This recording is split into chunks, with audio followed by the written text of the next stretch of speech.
इस कहानी की शुरुआत में हम एक छोटे से बच्चे को दिखाया जाता है जिसका अभी अभी जन्म हुआ है। उसे खास सुरक्षा के साथ डॉक्टर एक जगह से दूसरी जगह ले जा रही होती है।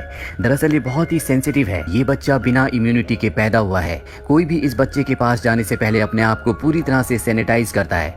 इस बच्चे का नाम जिमी है।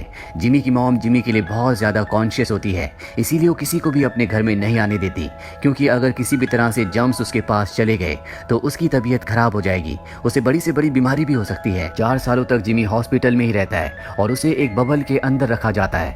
4 सालों के बाद जब उसे घर लाया जाता है तो उसके बेड के ऊपर भी एक बहुत बड़ा बबल होता है ताकि कोई भी जर्म्स, कोई भी वायरस उस तक ना पहुंच पाए। और उसी में 2 हाथ लगे होते हैं जो कि ग्लव्स की तरह होते हैं। जिमी के माँ बाप उन हाथों के अंदर, उन ग्लव्स के अंदर अपने हाथ डालकर अपने बेटे को छू सकते हैं। इनके पास एक मशीन भी होती है जिससे किसी भी चीज को पूरी तरह से जर्म्स फ्री किया जाता है, यानी कि सैनिटाइज किया जाता है। जिमी की जिंदगी जैसे एक बबल के अंदर कैद होकर रह गई हो। उसे बाहर की दुनिया के बारे में कुछ नहीं पता, क्योंकि वो अपनी पूरी जिंदगी में कभी भी बाहर नहीं गया। उसकी मॉम उससे बहुत प्यार करती है, लेकिन वो एक नेशनलिस्ट है, इसीलिए जो उसकी विचारधारा होती है उसी चीज के बारे में वो अपने बेटे जिमी को बताती है। जिमी के बारे में आस पड़ोस के हर एक बच्चे को पता होता है, लेकिन उसके साथ कोई भी सिंपैथी नहीं करता, बल्कि उसका मजाक उड़ाया जाता है। खिड़की से बाहर जब जिमी देखता है तो वहां पर 3 बच्चे होते हैं जिन्होंने अपने आप को प्लास्टिक के अंदर कवर किया होता है। दरअसल वो जिमी का मजाक उड़ा रहे होते हैं। जिमी की जिंदगी 4 दीवारों के अंदर कैद होकर रह गई है। इसी तरह से वक्त बीतता है और अब जिमी 16 साल का हो चुका है। और एक दिन जब वो खिड़की से बाहर देखता है तो वहां पर एक लड़की आई होती है जो इनके नेबर में रहने के लिए आई है। इस लड़की का नाम जोई होता है। जिमी उसे देखकर अट्रैक्ट हो जाता है, लेकिन उसे प्यार के बारे में कुछ नहीं पता। उसने अपनी जिंदगी में अपनी मॉम के अलावा कभी किसी फीमेल से बात नहीं की, लेकिन जोई के प्रति वो बहुत ज्यादा अट्रैक्टेड होता है। और जब जिमी की मॉम को ये बात पता चलती है तो जिमी को समझाती है कि इस दुनिया में प्यार, अट्रैक्शन कुछ नहीं होता, ये सब बेकार की बातें हैं। पर जिमी जब भी उस लड़की को देखता था तो उसे अच्छा लगता था। इसी तरह से कुछ और साल बीत जाते हैं और जिमी हर रोज उस लड़की को अपनी खिड़की से देखता है। क्लोई को भी पता होता है कि जिमी उसे खिड़की से देखता है, वो उसे पसंद करता है। पर जब भी वो जिमी की तरफ देखती है तो जिमी अपनी नजरें घुमा लेता है। क्लोई को भी पता है कि जिमी उसे पसंद करता है, लेकिन वो उससे कभी बात नहीं कर सकती क्योंकि वो कभी घर से बाहर नहीं आता। और अब क्लोई के जो दोस्त होते हैं वो जिमी का मजाक उड़ाते हैं। वो कहते हैं कि वो एक बबल बॉय है, वो हमेशा एक बलून के, एक बबल के अंदर कैद रहता है। क्लोई को अपने दोस्तों की ये बात बिल्कुल अच्छी नहीं लगती, क्योंकि वो जिमी के बारे में कुछ भी गलत नहीं सुनना चाहती, इसीलिए वो वहां से चली जाती है। और अब वो तय करती है कि वो जिमी के घर जाएगी। जब वो जिमी के घर जाती है तो उसे अंदर इनवाइट किया जाता है। वो देखती है कि स्टेयर्स में बहुत बड़े बड़े पाइप लगे हुए हैं जिसके अंदर से एयर फ्लो हो रही है। और जब वो ऊपर कमरे में जाती है तो वहां पर जिमी होता है। जिमी उसे देखकर बहुत हैरान होता है। उसने अपनी पूरी जिंदगी में इतनी पास से कभी किसी लड़की को नहीं देखा। और अब वो जिमी से कहती है कि मुझे तुम्हारा गिटार बहुत पसंद है। जिसके बाद जिमी उसे अपना गिटार देता है और उसके बबल के बाहर जो हैंड शेप ग्लव्स होते हैं उनमें अपना हाथ डालकर वो उसे गिटार बजाना सिखाता है। इसके बाद क्लोई हर रोज यहाँ पर आना शुरू कर देती है। इन दोनों की दोस्ती हो जाती है। जिमी की मॉम को ये बिल्कुल पसंद नहीं होता, पर जिमी अब बड़ा हो चुका है इसीलिए वो मना नहीं कर सकती। इनकी दोस्ती जैसे जैसे बढ़ रही होती है, जिमी की जिंदगी में खुशियां आ रही होती है। हैलोवीन के दिन यहाँ पर क्लोई कुछ बच्चों को लाती है। जिमी को पहली बार एहसास होता है कि हैलोवीन की पार्टी क्या होती है। अब ये दोनों एक दूसरे से प्यार करने लगे हैं। ये एक दूसरे के बिना नहीं रह सकते। एक रात को क्लोई ड्रिंक कर लेती है और जिमी से कहती है कि मैं बबल के अंदर आना चाहती हूँ, मैं तुमसे दूर नहीं रह सकती। जिमी उसे अंदर नहीं आने देता, जिस बात से उसे बहुत बुरा लगता है और वहां से चली जाती है। साथ ही उसे ये भी समझ में आ जाता है कि जिमी की और उसकी जिंदगी अलग है, ये दोनों कभी एक नहीं हो सकते। इसीलिए वो एक लड़के से एंगेजमेंट कर लेती है। वो जिमी के पास जाती है और उसे अपनी एंगेजमेंट रिंग दिखाती है। हालांकि जिमी को बहुत दुख होता है, लेकिन वो अपना दुख अपने चेहरे पर नहीं आने देता। बहुत जल्दी अब क्लोई की शादी होने वाली है। हालांकि उसे भी इस बात का दुख है क्योंकि वो जिमी से प्यार करती है। जिमी को उसने एक गिनी पिग भी दिया होता है जो जिमी की तरह एक बबल के अंदर बंद होता है। जिमी उसके गिनी पिग को उसे वापस कर देता है। क्लोई ने उसे यहाँ पर एक गिफ्ट भी दिया होता है और जब क्लोई के जाने के बाद वो उस गिफ्ट को खोलता है तो ये एक स्नो ग्लोब होता है जिसके अंदर लिखा होता है आई लव यू, जिसे देखकर उसे बहुत खुशी होती है। दरअसल वो ये तो जानता था कि क्लोई उसे पसंद करती है, लेकिन क्लोई ने पहली बार उसे आई लव यू कहा है। और अब वो तय करता है कि वो किसी भी कीमत पर इस बबल से बाहर निकलेगा और नायग्रा फॉल्स जहाँ पर उसकी शादी होने वाली है उसकी शादी रोककर वो अपने प्यार को हासिल करेगा। इसके बाद वो अपने लिए एक ऐसा बबल बनाता है जिसे लेकर वो कहीं भी जा सकता है और वो अब नायग्रा फॉल्स जाना चाहता है। वो बस की टिकट लेने के लिए टिकट काउंटर पर जाता है, लेकिन वो पैसे घर ही भूल गया होता है। और अब वो जब सड़क पर आता है तभी उसे एक बस हिट कर देती है, पर अपने बबल की वजह से वो बच जाता है। बस से कुछ लोग नीचे उतरते हैं और जिमी को कहते हैं कि हम तुम्हें लिफ्ट दे सकते हैं। हैं। यहाँ पर जिमी को पता चलता है कि ये सब के सब कुछ धार्मिक लोग हैं जो किसी धार्मिक स्थल पर जा रहे हैं, लेकिन जिमी को धर्म के बारे में, ईश्वर के बारे में कुछ नहीं पता होता, क्योंकि उसकी मॉम ने उसे इस बारे में कभी कुछ नहीं बताया। इसीलिए वो उन लोगों से अजीब अजीब से सवाल पूछता है जिससे उनकी धार्मिक आस्था को ठेस पहुंचती है और वो जिमी को बस से नीचे फेंक देते हैं। इसके बाद यहाँ पर एक आदमी आता है जो बाइक पर होता है, इसका नाम स्लिम है। जिमी उसे अपनी जिंदगी के बारे में, अपने प्यार के बारे में बताता है, जिससे वो बहुत ज्यादा इमोशनल हो जाता है और वो भी जिमी को अपनी एक्स गर्लफ्रेंड के बारे में बताता है और अब वो जिमी को अपने साथ अपनी बाइक में बैठाकर उसके आगे के सफर पर ले चलता है। वहीं हमें उस धार्मिक ग्रुप को दिखाया जाता है जो अब उस जगह पहुंच चुके हैं जहां पर उनके धार्मिक गुरु हैं। वो उन सबको पत्थर के ऊपर एक चित्र दिखाते हैं जिसके चारों तरफ उसी तरह का एक सर्कल होता है जिस तरह का जिमी के चारों तरफ उसका सुरक्षा बलून था, और वो बताते हैं कि ये कोई आम इंसान नहीं है बल्कि ईश्वर ने इसे हमारी दुनिया में भेजा है, इसे इंसानों की मदद की जरूरत है।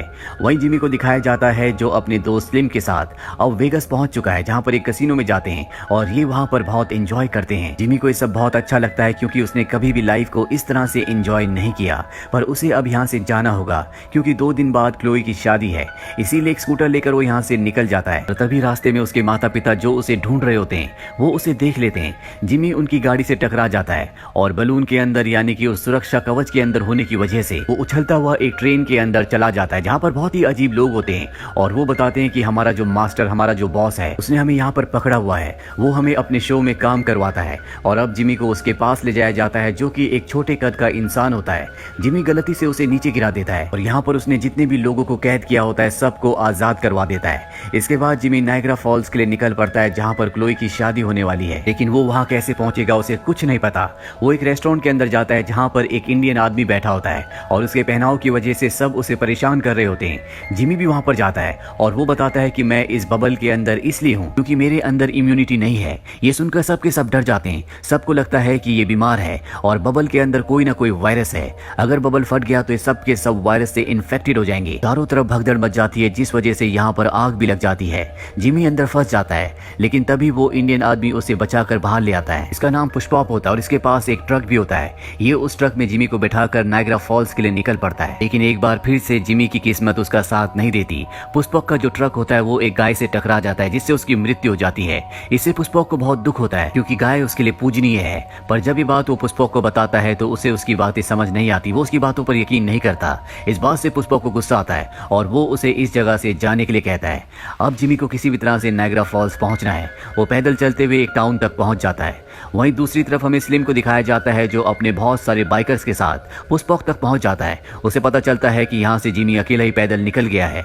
ये सब के सब पुष्पक का ट्रक लेकर यहाँ से निकल जाते हैं। वहीं जिमी को दिखाया जाता है जो टाउन में एक क्लब के अंदर जाता है जहाँ पर 2 लड़कियां आपस में रेसलिंग करने की तैयारी कर रही होती हैं और जब वो जिमी को बबल के अंदर देखते हैं तो वो उसके बबल को तोड़ने की कोशिश करते हैं। जिमी किसी तरह से यहाँ से निकल जाता है, पर इससे पहले कि वो इस टाउन को छोड़ता यहाँ पर वही धार्मिक ग्रुप आ जाता है जिनके गुरु ने इन सब को बताया था कि वो आदमी जिसके चारों तरफ सर्कल है वो ईश्वर का बंदा है और इंसानों को उसकी मदद करनी है। अब वो जिमी को अपने साथ ले जा रहे होते हैं और तभी स्लिम भी अपने साथियों के साथ यहाँ पर पहुंच जाता है। इन सब के बीच में लड़ाई झगड़ा होना शुरू हो जाता है और इस मौके का फायदा उठाकर जिमी इस झगड़े से बाहर निकल जाता है। यहाँ उसे एक बूढ़े आदमी मिलते हैं जिनके पास गाड़ी है। वो उनसे लिफ्ट मांगता है।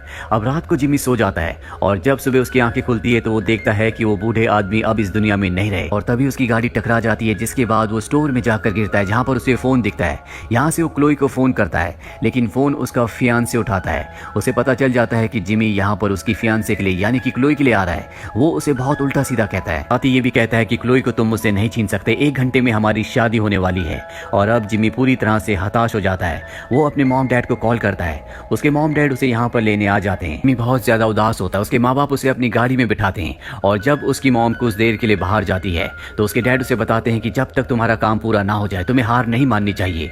अपने पिता की बातों से बहुत ज्यादा मोटिवेटेड हो जाता है और एक बार फिर से वो क्लोई से मिलने के लिए यहाँ से निकल पड़ता है। पर अब जिमी के पीछे उसकी मॉम, साथ ही स्लिम का ग्रुप और वो धार्मिक ग्रुप भी होता है जो सब के सब जिमी तक पहुंचना चाहते हैं। जिमी को पकड़ने के चक्कर में जिमी की जो मॉम होती है वो स्लिम के ट्रक के सामने आ जाती है।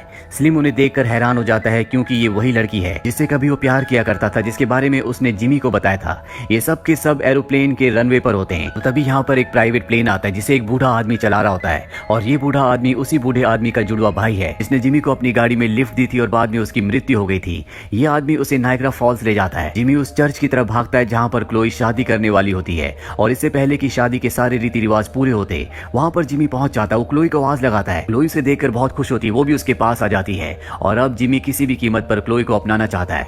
वो कहता है कि मैं तुमसे बहुत प्यार करता हूँ और इसके बाद वो अपने बबल को फाड़ कर बाहर आ जाता है। इसके अगले पल ही वो बेहोश हो जाता है। ये देखकर सब डर जाते हैं। जिमी की मॉम डैड भी यहाँ पर पहुंच जाते हैं। जिमी की ऐसी हालत देखकर जिमी की मॉम की आंखों में आंसू आ जाते हैं और तब जिमी के डैड कहते हैं कि अब सबको सच्चाई बताने का वक्त आ गया है। इसके बाद बताया जाता है कि जिमी को कभी भी कोई बीमारी नहीं थी, उसका इम्यून पावर दूसरों की तरह स्ट्रांग है। जिमी की मॉम ने दुनिया की बुराइयों से बचाने के लिए उससे झूठ कहा था, उसे जिंदगी भर बबल के अंदर रखा। हालांकि वो अपने बेटे से बहुत प्यार भी करती है और अब जिमी भी होश में आ जाता है, जिसके बाद वो अपनी मॉम को माफ कर देता है। कुछ दिनों के बाद जिमी की और क्लोई की शादी हो जाती है और इनकी शादी में वो हर कोई इंसान आता है जो जिमी को उसके सफर पर मिला था। साथ ही स्लिम जो किसी जमाने में जिमी की मॉम से प्यार किया करता था, अब वो जिमी की मॉम के साथ जिमी के डैड का भी दोस्त बन चुका है। इसी के साथ ये कहानी यहीं पर खत्म हो जाती है। ये फिल्म ईयर 2001 में रिलीज हुई थी। IMDb पर इसकी रेटिंग है 5.6। उम्मीद करते हैं कि ये कहानी आपको पसंद